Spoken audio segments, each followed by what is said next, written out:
We are back for another video today.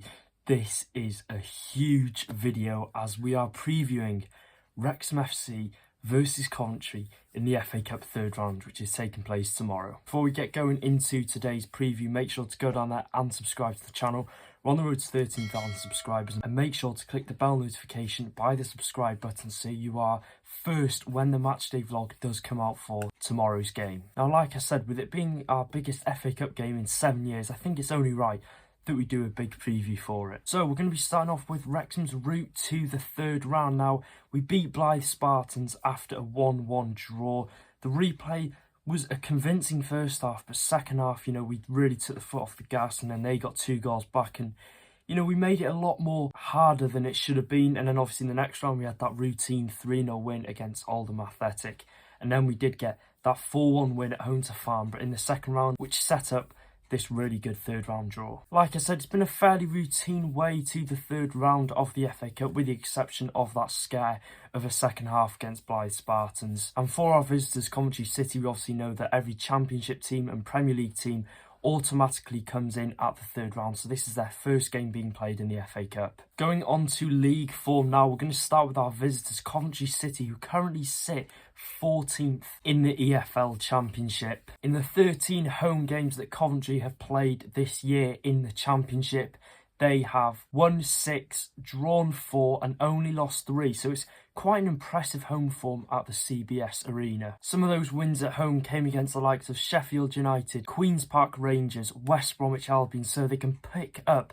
a big result when they need to most at home. Their home games this season have seen an average of 1.92 goals, so just under 2 goals a game, so their games at home certainly aren't dull. Another stat is they average 1.23 goals in the second half compared to their 0.82 in the first half. So a bit like Wrexham's away form, they're more of a second half team. And for Wrexham FC, we've had 17 wins this season in the National League, 11 coming at home and only 6 of them coming away. 23 points out of a possible 39 have been picked up away from home, so there's a lot of improvement there. I think every Wrexham fan knows that we could improve our away form, but for our home form, we've picked up a maximum of 33 points out of a possible 33. So I think if this game was being played at the racecourse ground, it could be a completely different story. Like I said, we've dropped 16 points away from home this season. So evidently, our strongest point is playing at home at the racecourse ground,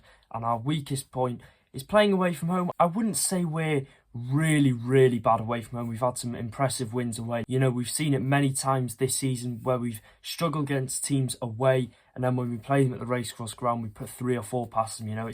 That's how football works, but at the end of the day, we're in a position, we're in second place, we're fighting for that top spot. I do believe, though, if we would have picked up again a win away at Wealdstone, Southend, you could name a few, but if we'd have picked up points against them, we'd be a couple of points cleared, but like I said, we can't do anything about that now. Now, going away now into this cup game, I believe away form in the National League completely goes out the window. It's the FA Cup. Anything can happen. It's a big game. Wrexham are going to be going into it as underdogs, so we've got nothing to lose. And I do believe if we can turn up to this game and if we play well, I genuinely think we could cause an upset. We're going to be moving on to the players to watch in this FA Cup game, starting with our opposition, Coventry City. I could go for the likes of Victor Gyökeres, Gustavo Hamer, Ben Sheaf, but most of them are probably not going to be making an appearance in this game unless obviously the worst comes to worst for Coventry. So for me, it might be an unexpected one, but I would go for Fabio Tavares, the ex-Rochdale forward, who was part of Coventry under-21s team who did actually win their league last year. His most notable performance coming against Cardiff City when he scored a hat-trick and assisted 2 goals. My next player that I have picked out to watch is Jonathan Panzo. Now, a name that I've been aware of for a couple of years prior to this cup game. Now, Panzo is a defender who is currently on loan at Coventry City from Nottingham Forest, but he's gained a wide variety of experience out in France, playing for Dijon in League One, where he played a handful of games. He was out at Monaco, and most recently he was playing in the Belgian Pro League for Cercle Bruges. By the way, how Coventry fans have described him reminds me a bit of Aaron Hayden. He's really good on the ball, he's a pacey centre-half, and he's a really big threat from set pieces, whether it be throw-ins or corners. You know, he's a massive threat for Coventry. And obviously the Wrexham players to look out for, you're obviously going to go for Paul Mullin, Ollie Palmer, banging in the goals for fun this season. But for me, the ones that Coventry fans should look out for is Elliot Lee. Now, they might be aware of him, he might have played against Coventry in the past, but Elliot Lee obviously he's dropped down multiple divisions to come and play for Wrexham this season. He's a very skillful centre-attacking midfielder, very good with his feet. He's a very good dribbler, very skillful player, like I've already said, and can create some really big chances. And he will be starting against Coventry because Jordan Davis, our usual centre-attacking midfielder, has sustained a quite bad injury. So we're wishing him all the best, obviously, but as you can tell, Elliot Lee is going to be starting in that centre-attacking mid role. Now we're going to be moving on to how Wrexham FC will be lining up for this big third round clash. Now, as we know, our left back Jacob Mendy suffered an unfortunate injury away at Solihull Moors on the 2nd of January, our last league game. Parkinson has confirmed he will be out for 3 to 4 weeks, which is devastating. But that obviously means it's a guaranteed start for Callum McFadzean on Saturday. Like I've said in a previous video, McFadzean's really improved having Tunnicliffe at that left centre-back role. I feel like he's playing like himself, and I feel like he's really expressing to the fans how good of a player he is, and he's really showing what he's capable of. And like I said, I do believe if Tunnicliffe does start, I think McFadzean could be one of our key players in this game. But for me, it'll be interesting to see how he will be able to cope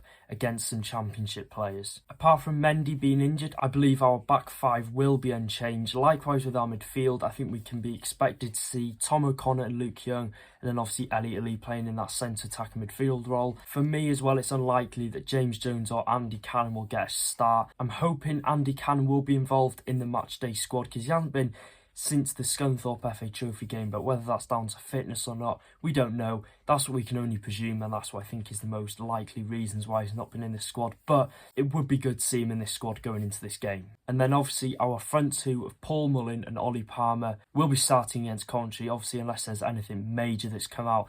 Whether they're injured, we don't know, but it's highly unlikely. As for our opposition, Coventry City, the main name that everyone wants to know is the striker on form, Victor Gyökeres. Now, it's unlikely that he will be starting for Coventry City tomorrow. It's likely the front two will be Fabio Tavares and Martin Waghorn. That's what we're expecting. You never know, though. Gyökeres could be a surprise name on the starting lineup for Coventry City. But like I said, it's highly unlikely. But what we do know is he'll definitely be in the matchday squad. And if they're chasing a goal, Gyökeres is the man to bring on. Apart from Gyökeres, it is likely that Coventry City will rest a few more of their key players, but the lineup could still include the likes of Stuart Moore in goal, Panzo at the back, Martin Waghorn, a striker we all know, EFL players, scored a hatful of goals for Derby County in the past. We've got Fankati Dabo as well at right back, so it certainly won't be a weak side put out by Coventry. So for me, I don't really want to jinx anything by giving a score prediction, but what I will say is,